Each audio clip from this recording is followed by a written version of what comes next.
Good evening guys, कैसे हैं? तो आज मैं आपको जीएसटी रजिस्ट्रेशन कराना सिखाऊंगा। मेरे कई क्लाइंट को क्या दिक्कत आती है कि वो जीएसटी रजिस्ट्रेशन के लिए मुझसे पूछते हैं। तो मेरे जो चार्जेस हैं वो कम से कम 2000 रुपीज़ के आसपास हैं जीएसटी रजिस्ट्रेशन कराने के लिए। लेकिन अगर कुछ क्लाइंट खुद से इस काम को करना चाहें या खुद से जीएसटी रजिस्ट्रेशन कराना चाहें तो वो करा सकते हैं। उसके लिए उनको नॉर्मली कुछ नहीं करना है, जस्ट मैं आपको एक तरीका बताऊंगा। अभी आपको एक स्क्रीन पे ले जाऊंगा, उसमें टोटल पूरा ट्रायल आपको दे दूंगा किस तरीके से आपको रजिस्ट्रेशन करना है। मुझे कुछ पॉइंट आपको नोट कराने थे जीएसटी के रिगार्डिंग में, जो आपके बहुत ज़रूरी हैं टू डू जीएसटी रजिस्ट्रेशन के लिए। सबसे पहला पॉइंट आपका ये है कि जिस भी किसी आप जीएसटी प्रैक्टिशनर से या जिस भी सीए से या जिस भी एक अकाउंट असिस्टेंट या जो आपका प्रोफेशनल है उससे आप जीएसटी का रजिस्ट्रेशन करा रहे हैं, तो पहली लायबिलिटी उसी की बनती है कि कल को कोई भी फॉल्ट आता है तो वो उसके लिए जिम्मेदार होता है। लेकिन आप उसको प्रूफ आउट नहीं कर सकते, तो उसके लिए भी मैं कुछ आपको बताऊंगा। प्लस अब आपका नया एक फीचर ऐड ऑन हुआ है जीयूआई बेस्ड लोकेशन वाला सिस्टम, तो वो सिस्टम भी आपको अपग्रेड करना पड़ेगा, उससे भी आपको फेवर ऑफ होना पड़ेगा। देखो, जीएसटी रजिस्ट्रेशन में गवर्नमेंट आपसे कोई भी चार्जेस नहीं लेती है। वो पर्टिकुलर आपसे कुछ डॉक्यूमेंट लेती है जिसमें आपका पैन कार्ड हो गया, अगर आप सिंगल प्रोप्राइटर हो, पार्टनरशिप फर्म है तो आप दोनों पार्टनर के पैन कार्ड, तीनों पार्टनर के पैन कार्ड, या 4 लोग हैं तो चारों के पैन कार्ड, आधार कार्ड आपका हो गया।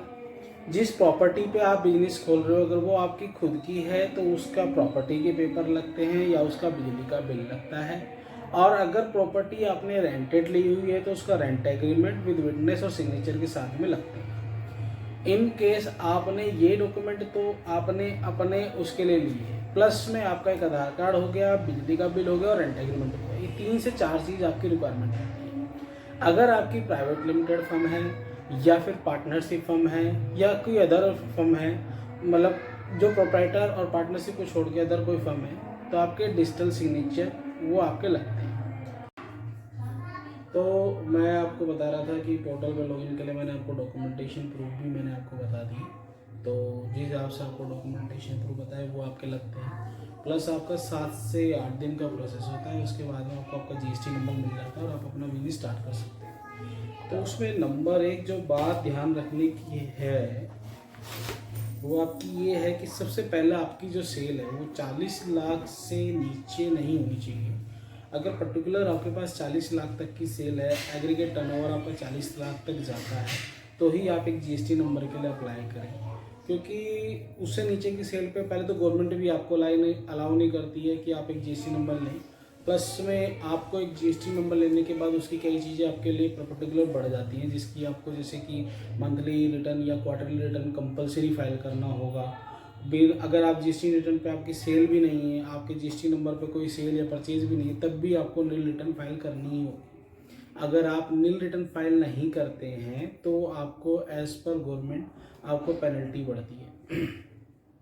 तो इसलिए मिनिमम से जो सेल यूनिट रखी हुई है वो 40 लाख के आसपास है। अगर आप कोई फ्लिपकार्ट अमेजोन का बिजनेस देख रहे हैं और जिसमें पर्टिकुलर आपका कोई ऐसा प्रोडक्ट चॉइसिंग है जो अलग तरह का नेचर का प्रोडक्ट है या कोई अलग तरह की यूनिक चीज़ है जिसकी मार्केट में डिमांड भी है, आज के टाइम पे उसकी रिक्वायरमेंट भी है, तो उस तरह के प्रोडक्ट को लेके आप काम कर सकते हैं, उस तरह के प्रोडक्ट को लेके आप बात कर सकते हैं। सेकेंड थिंग्स आपकी जो होती है वो ये है कि जिस भी प्रैक्टिशनर के थ्रू आप करा रहे हैं, बट पर्टिकुलर मैं आपको सिखा दूंगा कि किस तरह से जीएसटी रिटर्न या जीएसटी रजिस्ट्रेशन का आप करते हैं। अगर आप मेरे चैनल को सब्सक्राइब कर लेंगे तो आपको कुछ दिनों में उसका भी रिटर्न का भी नोटिफिकेशन आ जाएगा। तो पर्टिकुलर मैं आपको सिखा भी दूंगा। और ईच एंड एवरी क्वेश्चन के लिए आप नीचे कमेंट में क्वेश्चन डाल दीजिए। अगर आपका कोई क्वेश्चन होता है, आपकी कोई क्वेरी है, तो आप नीचे क्वेश्चन डाल दीजिए, मेरी टीम आपको रिप्लाई कर देगी। तो अगर आप जीएसटी नंबर लेना चाहते हैं तो मैं आपको एक वीडियो के थ्रू एक गो थ्रू दे दूंगा कि इस तरीके से आप जीएसटी रजिस्ट्रेशन के लिए जा सकते हैं। फिर भी आपको पर्टिकुलर कोई हेल्प चाहिए तो आप मेरे को कमेंट सेक्शन में पूछ सकते हैं। तो मैं अब आपको अपने सिस्टम पे ले चलता हूँ और सिस्टम पे वीडियो के थ्रू आपको इंटीग्रेट कराता हूँ कि आपको कहाँ कहाँ कहाँ क्या क्या फेस करना है, कहाँ कहाँ क्या क्या फिल करना है। ये हमारा स्क्रीन है जीएसटी पोर्टल का। तो इसमें सबसे पहले हम देखेंगे सर्विस पे, इसमें जाएंगे आपका रजिस्ट्रेशन पे। खुल जाएगा जिसमें आपको कई ऑप्शन नजर आएंगे। तो आपको जाना न्यू रजिस्ट्रेशन पे, इसमें सेलेक्ट करना है आप कैसे टैक्स पेयर हैं, टैक्स डिडक्टर हैं, क्या है आपका स्टेट, यूटी आपका क्या है, डिस्ट्रिक्ट क्या है, आपका legal name of the business क्या है, आपका परमानेंट अकाउंट नंबर, आपका पैन नंबर, आपका ईमेल एड्रेस और आपका मोबाइल नंबर। आप ये जरूर ध्यान रखने का, आपको ईमेल एड्रेस और मोबाइल नंबर वही देना है जिस पे भी आपको ओटीपी प्राप्त करना है, और आगे कोई भी नोटिफिकेशन आपको इन्हीं दोनों चीज़ों पे आएगी। जो मोबाइल नंबर आप यहाँ देंगे और जो ईमेल आईडी आप यहाँ देंगे, उन दोनों पे पहले आपको ओटीपी जाएगा, वो ओटीपी आपको यहाँ फिल करना है और प्रोसीड पे क्लिक करना है। फिर उसका आपका टीआरएन जनरेट हो जाएगा, और टीआरएन नंबर आपको कॉपी कर लेना है, स्क्रीन का स्क्रीनशॉट रख लेना है। उसके बाद आपको टेम्परेरी टीआरएन नंबर आपको यहाँ पेस्ट करना है, नंबर डालना है और प्रोसीड पे क्लिक करना है। एक ओटीपी फिर दोबारा आपके मोबाइल नंबर पर वेरिफिकेशन के लिए आपके उस पर जाएगा, उसको आपको डाल के प्रोसीड कर देना है। फिर आपको इस तरह की एक एप्लीकेशन का फोल्डर खुल जाएगा जिसमें आपको दिख रहा होगा कि किस डेट आपने अप्लाई किया है, क्या आप अप्लाई कर रहे हैं और इसकी एक्सपायरी डेट क्या है। आपको एक्शन बटन पे जाके उसको क्लिक करके आपको इसको क्लोज आउट करना है। उसके बाद आपको अपनी सारी ये डिटेल, जितनी भी डिटेल दी हुई है आपको टोटल सब फिल करनी है। जैसे कि आपका भी ट्रेड नेम क्या है, आपका लीगल नेम वो बिजनेस क्या है, आपका परमानेंट अकाउंट नंबर क्या है, ट्रेड नेम क्या है, कंट्रीब्यूशन ऑफ बिजनेस क्या है, एडिशनल ट्रेड नेम अगर कोई है, आप क्या चीज़ है, आपकी पार्टनरशिप है, प्रोप्राइटरशिप है, या आपकी कौन सी तरह की फर्म है, और रीज़न टू ऑब्टेन रजिस्ट्रेशन, आप क्यों रजिस्ट्रेशन लेना चाहते हैं, ई कॉमर्स के लिए या किसी चीज़ के लिए। उसके बाद आपने अपना रीजन सेलेक्ट करके डेट ऑफ कमेंसमेंट बिजनेस, उसके बाद आपको अपना रीजन सेलेक्ट करके कि भाई आपको किस लिए आपको लेना है, तो वो आपको सेलेक्ट करके उसके बाद आगे चलना है।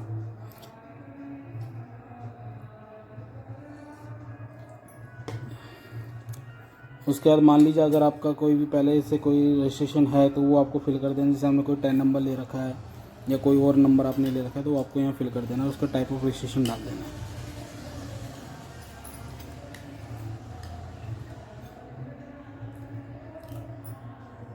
और आपको ऐड कर देना है। यहाँ पे देखिए आपको बहुत सारे ऑप्शन दिखा रहा है, उसके लिए आपको फिर ऐड कर देना है। जैसे आप ऐड पे क्लिक करेंगे, अपना जैसे आपने 10 नंबर ले रखा तो आपने 10 नंबर सेलेक्ट करा, उसका 10 नंबर डाला और उसका 10 नंबर की डेट, रजिस्ट्रेशन डेट, और उसके ओके करके आपने ऐड कर देना। ऐड करते आपको नेक्स्ट पेज आ जाएगा जिसमें आपको प्रोप्राइटर की डिटेल भरनी है, जिसमें प्रोप्राइटर का नाम, मिडिल नेम, लास्ट नेम, उसका name of father, last name, middle name, date of birth, proprietor का मोबाइल नंबर, ईमेल एड्रेस, उसके बाद उसका एड्रेस, उसका डायरेक्टर है तो डायरेक्टर का आइडेंटिफिकेशन नंबर, और आपका उसके बाद में आपका डिस्ट्रिक्ट क्या है क्या नहीं है वो आपको यहाँ सेलेक्ट करना है। उसके बाद प्रोप्राइटर के डॉक्यूमेंट अपलोड होंगे जिसमें आपको उसका पैन कार्ड और आधार कार्ड लगेगा। अगर वो ऑथराइज सिग्नेटरी है तो यहाँ यस कर देना है, अगर वो नहीं है कोई और ऑथराइज सिग्नेटरी है तो नो कर देना है। उसके बाद आप एडिशनल पे जाएंगे तो उसमें ऑथराइज सिग्नेटरी की डिटेल पूछेगा। ऑथराइज सिग्नेटरी अगर आपका प्राइमरी ऑथराइज सिग्नेटरी कोई और है, मान ली प्रोप्राइटर तो मैं हूँ लेकिन ऑथराइज सिग्नेटरी मैंने किसी और को बनाया, तो उसकी यहाँ डिटेल फिल कर देना, नहीं तो आपको यहाँ कुछ भी फिल नहीं करना है। और उसके बाद आपको आगे स्टेप के लिए बढ़ जाना है। अगर आपका यहाँ पर आपका कोई ऑथराइज रिप्रेजेंटेटिव है, जैसे मैंने आपको बताया था जीएसटी प्रैक्टिशनर या कोई सी है, तो उसके लिए आपको यस कर देना है और आगे सेव करके आगे बढ़ जाना है। आपको प्रिंसिपल प्लेस ऑफ बिजनेस का एड्रेस डालना है, जिसमें आपको जियो लोकेशन अभी नया अपडेट आया है, उसका वीडियो रिकॉर्डिंग मेरे पास अभी मिल नहीं रहा है, तो जैसे ही होता है मैं आपको अपडेट कर दूँगा। यहाँ पे उसका जीआई लोकेशन, उसका एड्रेस, उसका नाम, उसकी लोकेशन क्या है, कहाँ है, वो आपको फिलअप करनी है। पिनअप से लोकेशन उठा के फिल करनी है। फिर आपका डिवीज़न क्या आता है, एड्रेस क्या आता है, कौन वहाँ का कॉन्टैक्ट नंबर क्या है, और वहाँ पे क्या क्या अगर आपकी खुद की प्रॉपर्टी है तो आपको वो देखना है। अगर आपकी किसी और की रेंटेड प्रॉपर्टी है तो रेंटेड लगाना है। उसके बाद आपको रेंटेड के लिए रेंट एग्रीमेंट लगाना है और उसका इलेक्ट्रिसिटी बिल लगाना है। और अगर आपकी खुद की प्रॉपर्टी है तो इलेक्ट्रिसिटी बिल और प्रॉपर्टी के पेपर लगाना है। और यहाँ पर आप नीचे भी ऑप्शन देख लेंगे, ब्रांडेड वेयर हाउस है, फैक्ट्री है, मैन्युफैक्चरिंग है, किस तरह का आपका बिजनेस है वो नीचे आपको सिलेक्ट कर लेना है। उसके बाद नीचे एक ऑप्शन और आ रहा है, have additional place of business. अगर आपका एक जगह नहीं 3-4 जगह गोडाउन है तो आप यहाँ पे have additional place of business पे टिक कर देना है और उनकी भी डिटेल आपको फिलअप कर देनी है।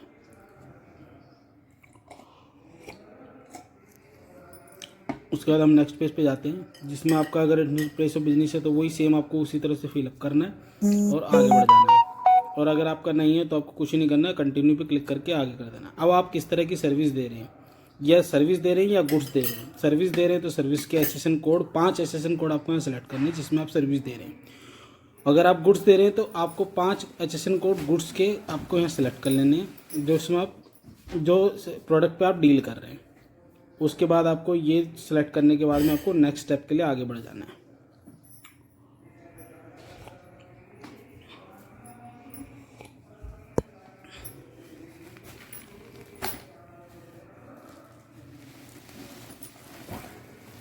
अब नेक्स्ट स्टेप में आपका आ जाता है डेट स्पेसिफाई इन्फॉर्मेशन। यहाँ पे एक जो आपको अपनी जो प्रीवियस डिटेल है कुछ फिलअप नहीं करनी होती है, आपको इसके लिए आगे बढ़ जाना है।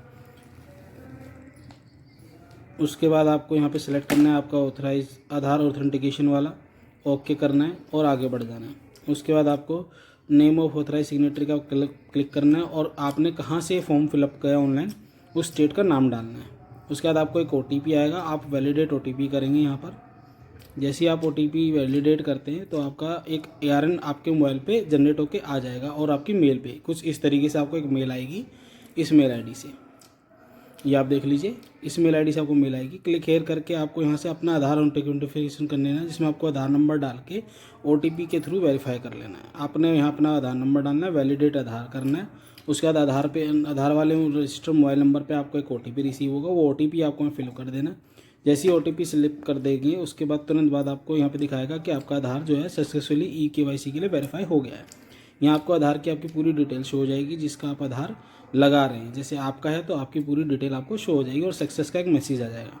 उसके बाद आपको एक और मैसेज आ जाएगा जिसमें आपको दिखाएगा कि आपका eKYC सक्सेसफुल हो चुका है और अब आप 7 डेज़ का वेट कर लीजिए। तो इस तरीके से आप अपना GST रजिस्ट्रेशन करा सकते हैं। फर्दर इन्फॉर्मेशन अगर आपका कोई भी क्वेरी है या कोई भी रिक्वायरमेंट है तो आप मुझे फ़ोन कर सकते हैं। और इसके लिए आपको ट्रैकिंग के लिए एक जो ARN मिलता है वो आप यहाँ से ही रजिस्ट्रेशन पे जाके ट्रैक एप्लीकेशन स्टेटस पे जाके अपना ARN नंबर डालेंगे और उसका सर्च करेंगे तो आपको अपने एप्लीकेशन का जो है स्टेटस मिल जाएगा कि अभी आपकी एप्लीकेशन प्रोसेस हुई है कि नहीं हुई है, क्या कोई काम है या कोई आपका बैकअप में कुछ क्वेश्चन रख दिए हैं तो वो कुछ तरह के क्वेश्चन आपको यहाँ पर दिख जाएंगे। ये एक छोटा सा प्रोसेस होता है जो आप कंप्लीट कर सकते हैं, बड़ा इजी प्रोसेस होता है। अगर आपको समझ में आता है तो ठीक है, नहीं आता तो आप मुझसे भी रजिस्ट्रेशन करा सकते हैं। फर्दर और कोई प्रैक्टिशनर आपके आसपास है तो आप उससे भी ये रजिस्ट्रेशन करा सकते हैं।